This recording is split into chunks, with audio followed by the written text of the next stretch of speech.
Polite power. Harnessing modal verbs and softeners in requests. Hello language learners.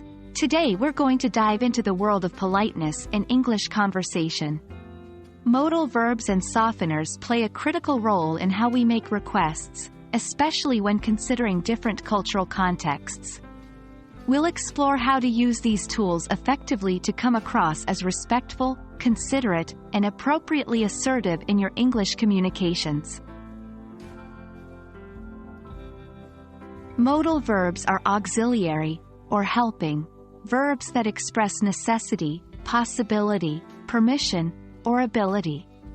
In the context of requests, modal verbs can significantly soften the tone, making your requests come across as less direct and more polite. Some common modal verbs used in English requests are could, would, can, and may. For example, compare "give me the salt" with "could you pass me the salt, please?" You can immediately sense the difference in politeness levels. Softeners are words or phrases used to reduce the impact of our language. They often make requests sound more indirect and polite.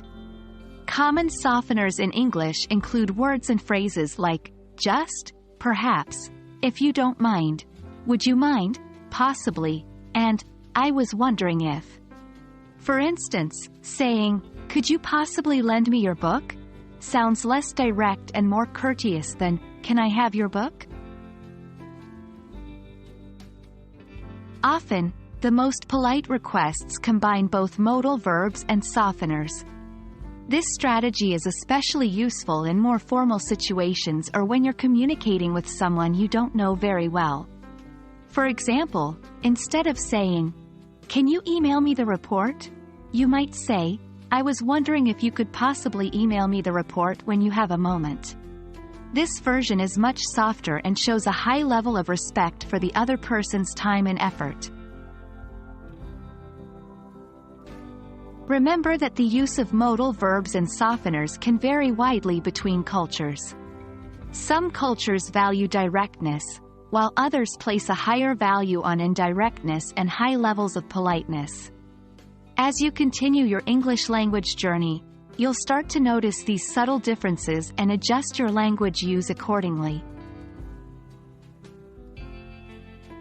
In conclusion, mastering the use of modal verbs and softeners can take your English communication skills to the next level.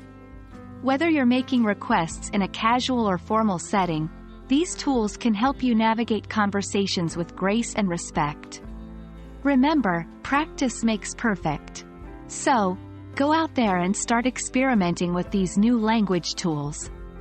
We hope you found this video helpful, and we look forward to seeing you in our next session. Happy learning!